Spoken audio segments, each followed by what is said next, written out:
नमस्कार, जन टीवी देख रहे हैं आप। मैं श्वेता शर्मा आपके साथ। खबरों की शुरुआत से पहले एक नजर डालेंगे अभी की हेडलाइंस पर।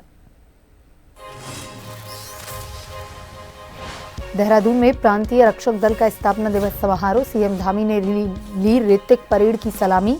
सचिवालय में जेल विकास बोर्ड की बैठक में होंगे शामिल।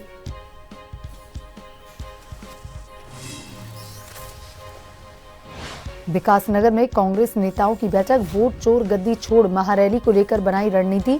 भारी संख्या में भीड़ जुटाने का किया आह्वान।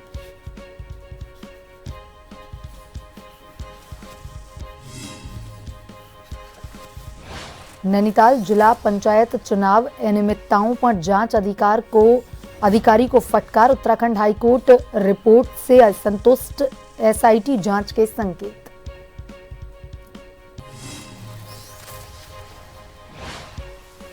उत्तराखंड रोडवेज की नई योजना तैयार। चोरी बताने वालों को मिलेगा इनाम। गड़बड़ियों की जानकारी देने वालों को प्रोत्साहन राशि और मुफ्त सफर।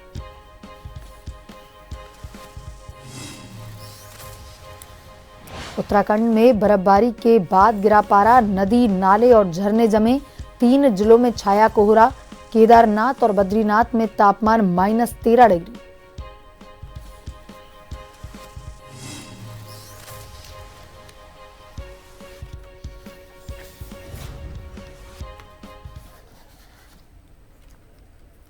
और अब खबरें विस्तार से। 14 दिसंबर को दिल्ली के रामलीला मैदान में कांग्रेस वोट चोर गद्दी छोड़ महारैली करेगी, जिसे लेकर के चकराता, विकासनगर और सहसपुर विधानसभा क्षेत्रों के वरिष्ठ पदाधिकारियों कार्यकर्ताओं की बैठक हुई। विधायक प्रीतम सिंह, पूर्व कैबिनेट मंत्री नव प्रभात और प्रदेश कांग्रेस कमेटी के उपाध्यक्ष आर्येंद्र शर्मा की मौजूदगी में महारैली की रणनीति पर विस्तृत चर्चा हुई। नेताओं ने कहा, केंद्र सरकार चुनावी प्रक्रिया को कमजोर कर रही है और मतदाता सूची में कथित रूप से हेरफेर हो रही है। बैठक में फैसला लिया गया कि पछवा दून से बड़ी संख्या में कार्यकर्ता दिल्ली रैली में शामिल होंगे। राष्ट्रीय नेतृत्व ने कांग्रेस जन और आम जन को कहा है कि सरकार से लड़ाई लड़ने के लिए हम लाल किले में उपस्थित होने का काम करें।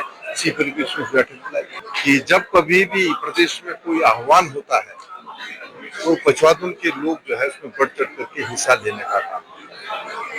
और निश्चित रूप से कार्यकर्ताओं की उपस्थिति यहाँ देखकर आपको भी आश्चर्य होगा और आपको भी लग रहा होगा कि यहाँ से बड़ी संख्या में लोग 14 तारीख को दिल्ली कूच करने का काम करें। दिल्ली में बाबा पीर रतननाथ मंदिर पर हुई बुलडोजर कार्रवाई को लेकर राजनीति गर्मा गई है। कांग्रेस सेवा दल ने देहरादून स्थित विकास नगर में प्रेस वार्ता कर आरोप लगाया कि सरकार ने ग्रेप नियमों को तोड़ते हुए मंदिर की दीवारें ढहा दी और यह सब आरएसएस मुख्यालय केशव कुंज के विस्तार के लिए किया गया। कांग्रेस ने केशव कुंज विस्तार के आरोपी की हाई लेवल जांच की मांग की है। ग्रेप उल्लंघन करने वाले अधिकारियों पर कार्रवाई की जाए।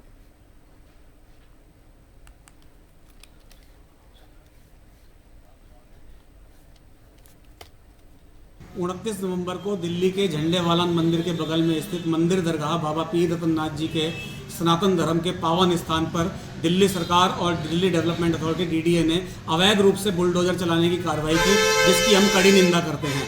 यह कार्रवाई पूरी तरह से अवैध थी, जिसका कोई मतलब नहीं था। इस स्थान के बगल में आरएसएस का एक बहुमंजिला ऑफिस बना है और सुनने में आ रहा है कि उसकी पार्किंग के लिए, उसको रास्ता देने के लिए बुलडोजर कार्रवाई की गई है, जिसको किसी भी हालत में स्थान की संगत और देश के जागरूक लोग सहन करने वाले नहीं हैं।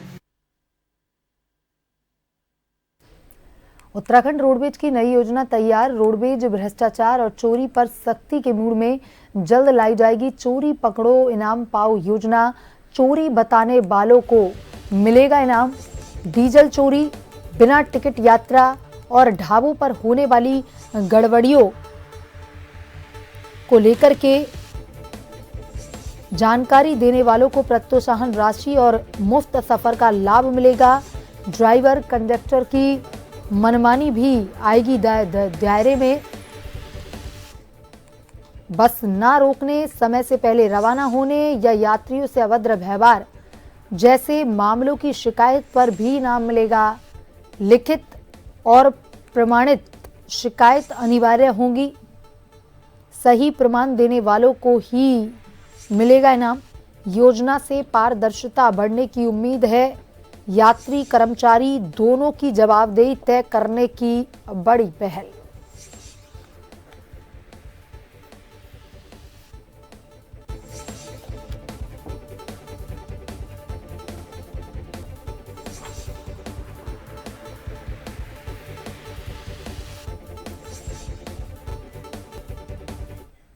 और इसी खबर पर bureau chief S N Pant phone line पर जुड़ चुके हैं। एसएन पंत, उत्तराखंड रोडवेज नई योजना लाने जा रहा है जिस पर रोडवेज भ्रष्टाचार और चोरी पर सख्ती के मूड में यहां पर दिख रहा है।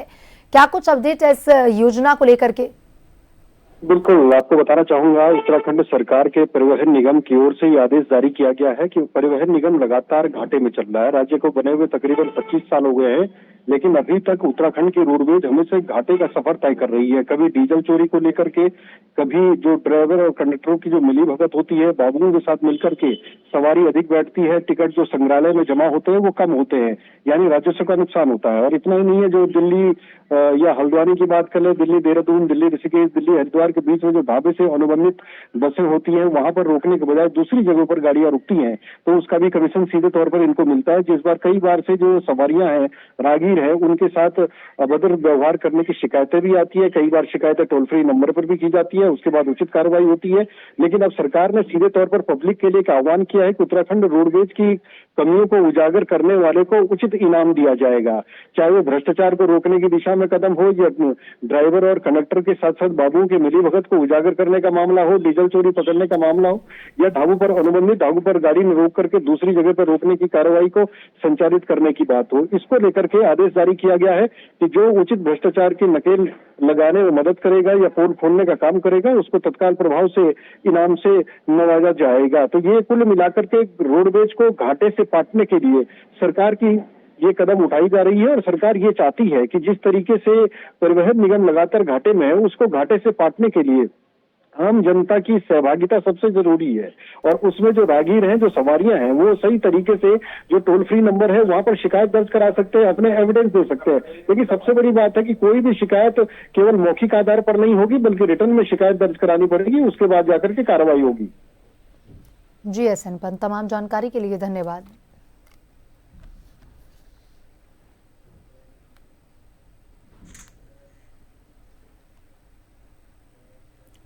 देहरादून जिलाधिकारी सविन बंसल ने ऋषिपर्णा सभागार में मुख्यमंत्री घोषणाओं की विभागवार समीक्षा बैठक ली, जिसमें डीएम ने सभी विभागों द्वारा घोषणाओं पर की गई प्रगति की विस्तृत जानकारी ली और लंबित मामलों को निर्धारित समय सीमा के भीतर पूर्ण करने के निर्देश दिए। जिलाधिकारी ने अधिकारियों को स्पष्ट रूप से कहा कि मुख्यमंत्री की घोषणाएं प्राथमिकता वाले कार्य हैं, इसलिए किसी भी स्तर पर लापरवाही बर्दाश्त नहीं की जाएगी।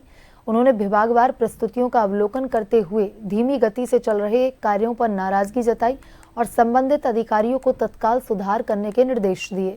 समीक्षा के दौरान आवास, एमडीडीए, नगर निगम, खेल, युवा कल्याण विभागों में भूमि चयन समस्या के कारण लंबित घोषणाओं पर जिलाधिकारी ने निर्देश दिए कि संबंधित एसडीएम के साथ समन्वय करते हुए समस्या का शीघ्र समाधान किया जाए।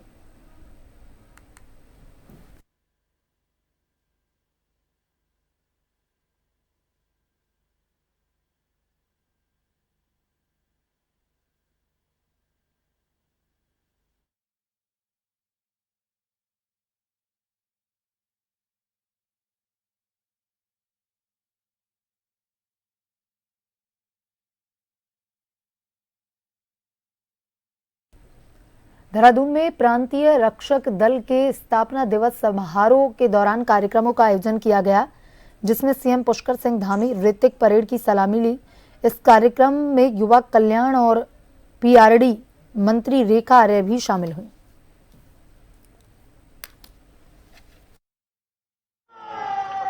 आज के इस अवसर पर जहां एक और विभिन्न परीक्षाओं में उत्कृष्ट परिणाम प्राप्त करने वाले पीआरडी जवानों के हमारे मेधावी बच्चों को छात्रवृत्ति प्रदान की जा रही है, वहीं मृत एवं सेवानिवृत्त पीआरडी जवानों और उनके आश्रितों को आर्थिक सहायता भी प्रदान की जा रही है। साथियों, आप सभी ने धैर्य से, समर्पण से और अदम्य इच्छा शक्ति के साथ प्रदेश में सामाजिक सुरक्षा और जनसेवा के क्षेत्र में हमेशा अग्रणी भूमिका निभाई है। ये मैं आपको इस मंच से आपके स्थापना दिवस पर पूरे विश्वास के साथ आपको ये वचन दे रही हूँ, आपको ये कह रही हूँ, मैं से पुनः दोहरा रही हूँ, आपकी सेवा देवभूमि की सुरक्षा है और आपकी हर चिंता हमारी जिम्मेदारी होगी। ये मैं आपको वचन देती हूँ और मैं इन्हीं बातों को कहते हुए अपने पीआरडी जवान, उनके परिजन, पीआरडी के समस्त संगठन, आप सभी को स्थापना दिवस की हृदय की गहराइयों से पुनः बहुत शुभकामना। आपका स्वागत है। ये बढ़ते हैं खबरों की तरफ। उत्तराखंड उच्च न्यायालय ने जिला पंचायत नैनीताल के अध्यक्ष व उपाध्यक्ष के लिए 14 अगस्त को हुए मतदान के दिन 5 जिला पंचायत सदस्यों के कथित अपहरण से संबंधित जनहित याचिका की सुनवाई के बाद निर्णय सुरक्षित रख लिया है। कथित रूप से अपहरण 5वां जिला पंचायत सदस्य हाईकोर्ट में पेश हुए। सीवीसीआईडी हल्द्वानी के अधिकारी भी अदालत में पेश हुए। सीवीसीआईडी के जांच अधिकारियों ने अपहरण से जुड़े मुद्दों में अब तक हुई जांच की प्रगति रिपोर्ट कोर्ट के समक्ष पेश की। कोर्ट ने सीवीसीआईडी को जांच की धीमी गति पर कड़ी नाराजगी जताते हुए कड़ी टिप्पणी की। मुख्य न्यायाधीश जी नरेंद्र व न्यायमूर्ति सुभाष उपाध्याय की खंडपीठ के समक्ष मामले की सुनवाई हुई।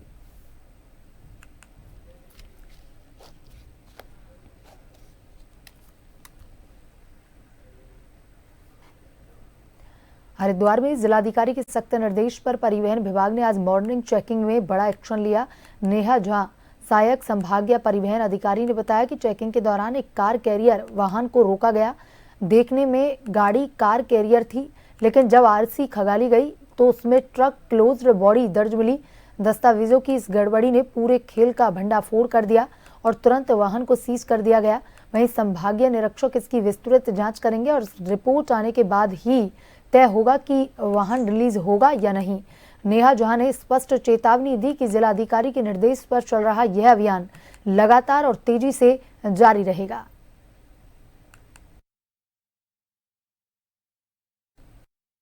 जिलाधिकारी महोदय के निर्देशों के क्रम में हम लोग लगातार प्रवर्तन कार्यवाही कर रहे हैं। आज ये मॉर्निंग चेकिंग के दौरान हमने इस वाहन को रोका, तो वाहन चूंकि आपको दिखाई दे रहा है वाहन कार कैरियर है, लेकिन इसकी आरसी में जो बॉडी टाइप निकला वो ट्रक क्लोज्ड बॉडी निकला, इसीलिए हमने इस वाहन को सीज किया है। अब संभागीय निरीक्षक के द्वारा इसका निरीक्षण किया जाएगा, उनकी रिपोर्ट भेजी जाएगी, उसके बाद हम इस गाड़ी को रिलीज करेंगे। और इसी खबर पर ज्यादा जानकारी के साथ संवाददाता अमन फोन लाइन पर जुड़ चुके हैं। अमन, मॉर्निंग चेकिंग के दौरान परिवहन विभाग का बड़ा एक्शन दिखा है, जहां पर कार कैरियर को सीज कर दिया गया है, क्या कुछ अपडेट है? बिल्कुल, देखिए जिस तरीके की जानकारी मिली है, फिलहाल जिलाधिकारी महोदय के निर्देश पर लगातार चेकिंग अभियान चलाया जा रहा है। जो परिवहन की टीमें हैं वो अलग अलग दिशाओं में जाकर वाहनों को रोककर चेकिंग अभियान चला रही है। हालांकि आज जब सुबह इस समय में जो चेकिंग अभियान चलाया जा रहा था परिवहन विभाग की ओर से, उसमें एक बड़ा खुलासा है। यहाँ पे एक ऐसा वाहन पकड़ा गया जिसका जो रजिस्ट्रेशन नंबर था वो किसी अन्य ट्रक के नाम से था, लेकिन यहाँ पे जो मौके पे पाया गया है वो अलग रजिस्ट्रेशन के नाम से पाया गया है। हालांकि पूरे मामले की जांच की जा रही है। ये देखा जा रहा है कि ये किस ट्रांसपोर्ट की गाड़ी थी और ऐसे हो कितने वाहन है जो इस ट्रांसपोर्ट के द्वारा चलाए जा रहे हैं सड़कों पे। ऐसे वाहनों को रोकने के लिए यहाँ पे सख्ती अभियान चलाया जा रहा है, क्योंकि अक्सर ऐसा देखा जाता है कि अब ये कोहरे का टाइम है, कोहरे के समय में अक्सर दुर्घटना होती है, तो उनको रोकने के लिए भी ये अभियान चलाया गया था। लेकिन जो वाहन दुर्घटनाग्रस्त हो जाते हैं और ऐसे में जो बड़े वाहन होते हैं वो मौके से फरार हो जाते हैं, उनकी पहचान नहीं हो पाती, क्योंकि ऐसे में जब एक्सीडेंट होता है तो जो वाहन वहाँ पे सीसीटीवी कैमरे में देखा जाता है तो वो अलग नाम से रजिस्टर्ड पाया जाता है। यहाँ जो दुर्घटना हुई तो ऐसे कई मामले पहले भी सामने आए कि यहाँ पे गाड़ियों की नंबर प्लेट बदलकर कहीं पर दुर्घटनाओं को अंजाम दिया जाता है। इसी अभियान को रोकने के लिए और यहाँ पे ऐसी घटनाओं को रोकने के लिए ये अभियान चलाया जा रहा है। देखने वाली बात ये होगी कि इसके खिलाफ किस तरीके की कानूनी कार्रवाई इसमें की जाएगी। फिलहाल पूरे मामले की जांच जो यहाँ संबंधित अधिकारी उनके द्वारा किया जा रहा है। यहाँ पे जो ये अभियान है, जो परिवहन अधिकारी है नेहा झा, उसके द्वारा ये अभियान चलाया जा रहा है। यहाँ पे जिलाधिकारी के सख्त निर्देश है कि ऐसे वाहनों के खिलाफ सख्त कार्रवाई भी यहाँ पे करनी है। जी अमन, तमाम जानकारी के लिए धन्यवाद।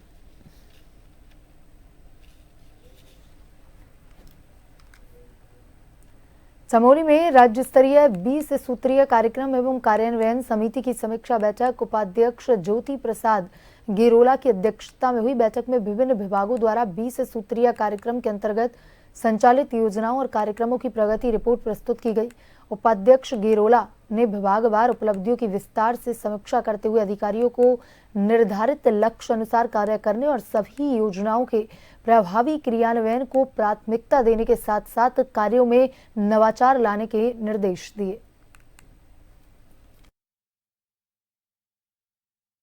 आज जनपद चमोली में 20 सूत्रीय कार्यक्रम क्रियान्वयन समिति की ओर से आयोजित इस बैठक में मुख्य विकास अधिकारी और अन्य सभी जनपदों के विभागों के सभी जनपद स्तरीय अधिकारियों की उपस्थिति में अप्रैल से लेकर अक्टूबर माह तक की रैंकिंग के बारे में जो विशेष रूप से इंडिकेटर्स हैं विभाग के विकास कार्यक्रमों के क्रियान्वयन को लेकर उन सब पर बहुत चर्चा हुई है। जहाँ पर हम थोड़ा कमज़ोर हैं वो कैसे ठीक किया जा सकता है, जहाँ पर हम ठीक हैं उनको और लगातार ठीक कैसे मेंटेन किया जा सकता है। इन सभी बातों पर कुछ कठिनाइयों के बारे में, कुछ टारगेटेड को लेकर कुछ विसंगतियां हैं उनके बारे में तमाम विषयों पर चर्चा हुई। बहुत अच्छे वातावरण में यह चर्चा हुई है। चंपावत के लोहाघाट से खबर है, जहां लोहाघाट विकास संघर्ष समिति के अध्यक्ष विपिन गोरखा के नेतृत्व में नगर की विभिन्न समस्याओं को लेकर रामलीला मैदान में एक बैठक हुई, जिसमें समस्याओं के समाधान को लेकर चर्चा की गई। विपिन गोरखा ने बताया कि जिले में एक भी लॉ कॉलेज नहीं है, इस वजह से छात्र छात्रा बाहर जाने को मजबूर है। इसके अलावा लोहाघाट नगर के लिए मुख्यमंत्री की घोषणा के बावजूद सरयू लिफ्ट पेयजल योजना का निर्माण कार्य शुरू न होने पर गहरी नाराजगी जताई गई। लोहाघाट विकास संघर्ष समिति ने कहा, अगर जल्द इन समस्याओं का निराकरण नहीं किया गया तो बड़ा आंदोलन किया जाएगा।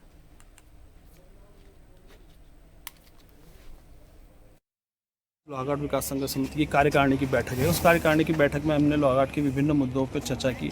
जैसे कि जो हमारी चर्चा इस बारे में हुई थी कि हमने कुछ दिन पहले ईओ साहब के साथ, नगर पालिका के ईओ साहब के साथ हम लोग बैठे थे और हम लोगों ने उनके सामने एक बात रखी थी कि जो ये पार्किंग जो 1,22,00,000 से जो पार्किंग बनी है, उस पार्किंग में यहाँ तो घंटों के हिसाब से सब लोगों के लिए खोल दिया जाए, और अगर यहाँ अगर ऐसी स्थिति नहीं बन रही है तो वो जो है बेरोजगारों को रोजगार करने के लिए दे दिया जाए, जिससे कि यहाँ की जो स्थानीय बेरोजगार है वहाँ पे अपना ठेला हेला लगा लोगों के कम से कम कुछ भी नहीं तो ऊपर नीचे कम से कम 40-50 लोगों को, महिलाओं को, और हम तो ये भी चाहते हैं कि समूह को भी अगर वो दे दिया जाए तो वो भी अच्छी बात है, उसमें लोगों को रोजगार मिलेगा। मुख्यमंत्री कोई भी आता है उसका दायित्व होता है पूर्व मुख्यमंत्रियों की जो घोषणा उसको पूरा करें, लेकिन आज तक हम ठगे गए हैं।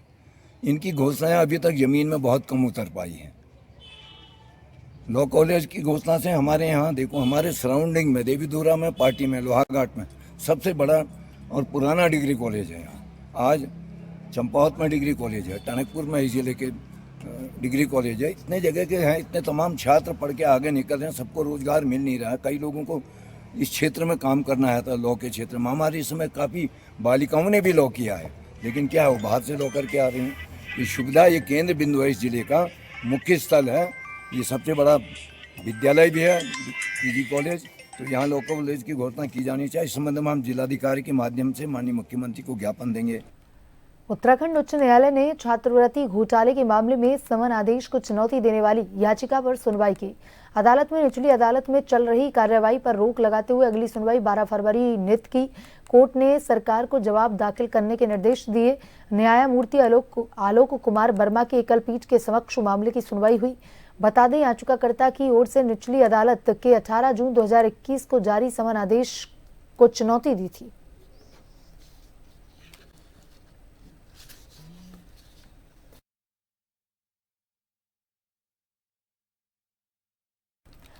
नजर डालेंगे अभी की हेडलाइंस पर।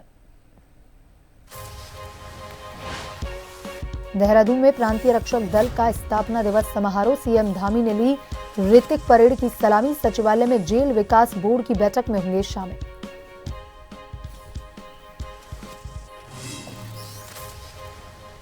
विकासनगर में कांग्रेस नेताओं की बैठक, वोट चोर गद्दी छोड़ महारैली को लेकर बनाई रणनीति। भारी संख्या में भीड़ जुटाने का किया आह्वान।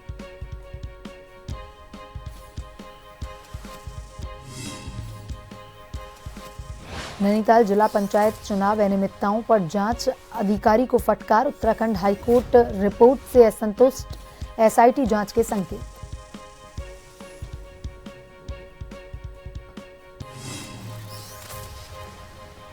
उत्तराखंड रोडवेज की नई योजना तैयार, चोरी बताने वालों को मिलेगा इनाम। गड़बड़ियों की जानकारी देने वालों को प्रोत्साहन राशि और मुक्त सफर।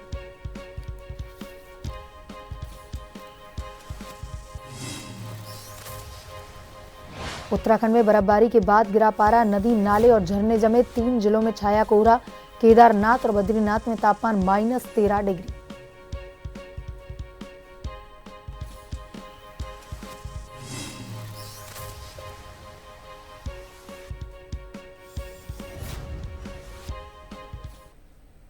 बुलेटिन में अभी तक के लिए इतना ही। बने रहिए जन टीवी के साथ। नमस्कार।